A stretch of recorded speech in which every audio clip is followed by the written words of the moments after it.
Investigators observed massive damage on a Chrysler, indicating a head-on impact, massive force damage on a Mitsubishi, indicating a T-bone impact to the driver's side. Officers spoke with the HFD firefighter who was on his way to work and observed the Chrysler strike the Mitsubishi. The Chrysler cut in front of him, causing him to swerve to the right and hit an Amazon truck. He states that this defendant was the driver and sole occupant of the Chrysler, and the driver of the Amazon truck confirms the wheel witness's story and stated that he clipped the Chrysler as he was coming to a stop. The complainant was taken to the hospital where she was pronounced deceased. Officers observed an unopened beer can in the driver's seat of the Chrysler. This defendant stated that she was the driver and that she struck the vehicle. They observed a strong odor of alcohol in her breath, red glassy eyes, and slurred speech. She was transported to the hospital, and a DRE arrived, and she was Mirandized, and she waived her rights. She stated that an SUV was stopped in a lane, and she tried to swerve to avoid hitting it, and then crashed into the other vehicle. She admitted to consuming 4 to 5 12-ounce twisted teas and smoking marijuana. And alcohol in the car while she's driving? Yes, sir.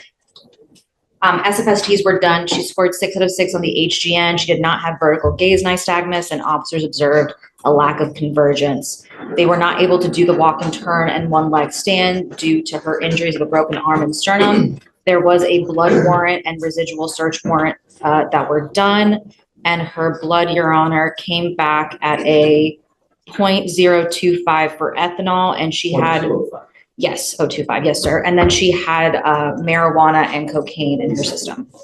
And what's the offer that you worked out? We worked out an 18-month probation offer with 7 days as a condition, Your Honor. I don't think that's enough. The fact that there's a dead body in this case, why is it not an intoxication? It's a causation issue, Judge. We looked at it for an upgrade, is my understanding, because the other vehicle was on the roadway. Legally speaking, there's a causation problem, Judge, so that's why we came to the agreement that we have the families on board. I'm not gonna take it. You have a dead body here. She has cocaine in the system. She's got booze in the car while she's driving, and a dead body. I'm not down with that. No, we're gonna have to do something else, but I would be remiss a week in jail where we have a dead body. Yes, sir. And to me, just because you're 9 months pregnant doesn't factor anywhere in my mind, Ms. Sanchez. Ma'am, look at me. While you're about to give life, you took someone else's life. I'm sorry.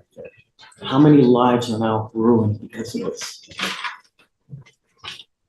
Not only yours, how about everybody else? Every single day in Harris County, someone is maimed because of the DWI. It's sick that we lead the nation in fatalities. And I don't know why they can't prove causation to charge you with intoxication manslaughter. But to me, a week is insufficient. It's not enough. Yes, sir. So We'll go back to the drawing board and get it reset, Judge. but Yes, sir. I'm ready to set this case for trial now. So unless we can work something out today, I'm saying it gets set today. Yes, sir. Okay. All right, thank you, Judge. Your Honor, I understand that a fatality did occur, but the reason why they weren't able to charge my client with intox manslaughter is because this accident was unavoidable. If you're Unavoidable? Yes, sir. At the time of this accident, it was unavoidable. What ended up happening is that the deceased party spun out in front of her, and she was just going straight. The only thing that she did wrong at the day and time was drive a vehicle. With cocaine, alcohol in her system, beer in the car at a 0.20. Let me ask you something. Have you ever done breath test? Have you ever blown into a breath test machine? Have you ever done those wet labs? You ever done that? Your Honor. Okay. I'm serious, really. Okay. Have you ever done it? I'll go one further, Your Honor. Before being a defense attorney, I was a lieutenant with HPD. Okay. So I'm above and beyond. I spent 3 years doing accident division. So not only did I investigated these. So my knowledge is probably more superior than anybody in the room. I spent 3 years picking up dead bodies. And that is a true and factual statement I'm making before the court.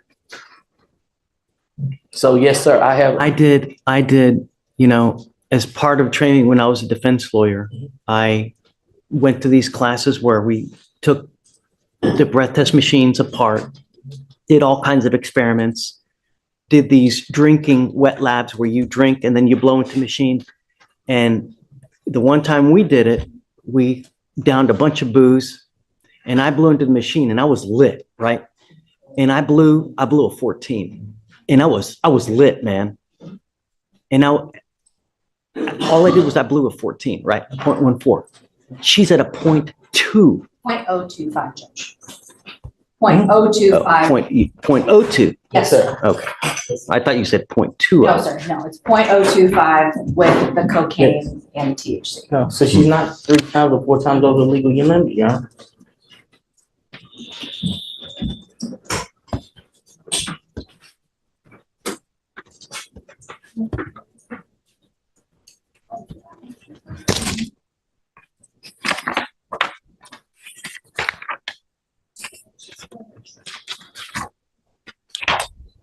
We were discussing about Ms. Sanchez. We were discussing when for you to do your jail time. Should we have you do it immediately to where you have the baby in jail? Is that cruel and unusual punishment? But then again, is a dead body cruel and unusual punishment? What's fair? What's not fair? I don't know. All I know is that you're charged with DWI. There's a dead body, but they just can't prove causation. And that's why you're not charged with manslaughter. But the fact remains is that we have a dead body. How do we reconcile that? You're pregnant now, and I truly hope that you've treated your body well throughout that pregnancy.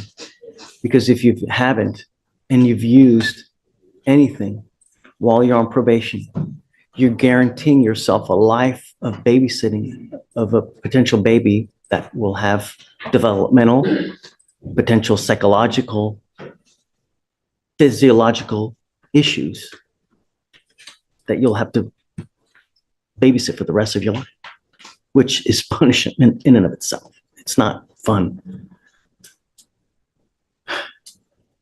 You're charged with driving while intoxicated. You're facing up to 6 months in jail and or a $2,000 fine. The agreement that you guys have worked out is 30 days in jail as a condition to probation for 18 months. As part of the probation, does she have any prior DWI staff? No, Judge. Any other criminal history? Juvenile history only, Your Honor, but nothing DWI.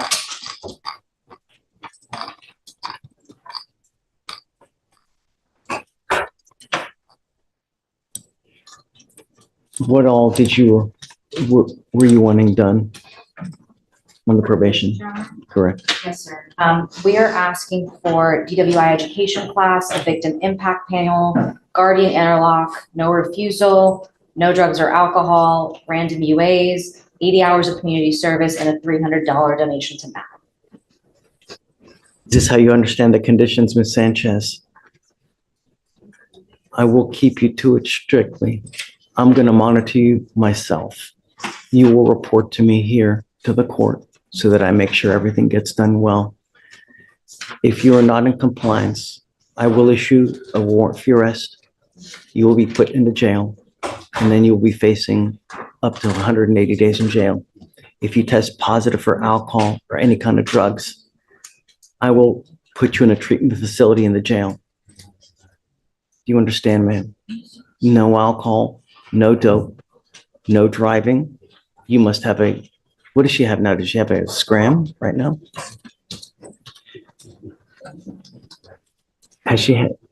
Do we know if she's had any violations while she's been on? I don't think so, I right? don't She hasn't see any, any Judge, no. Okay. She has a scram device at this time, Your Honor.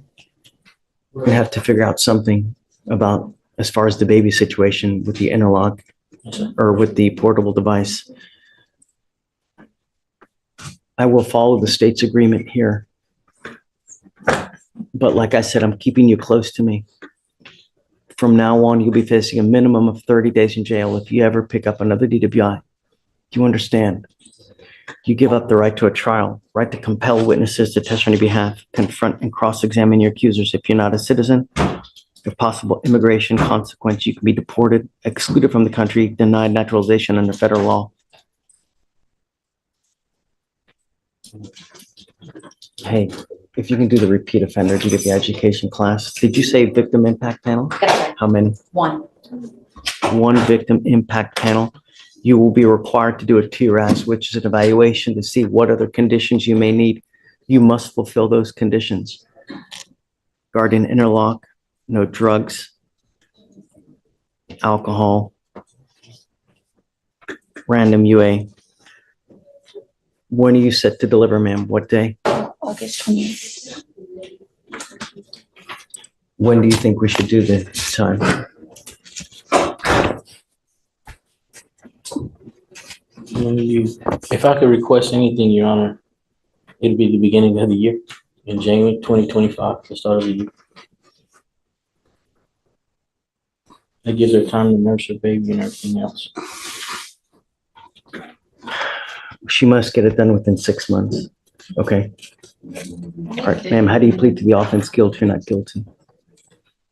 I will find you guilty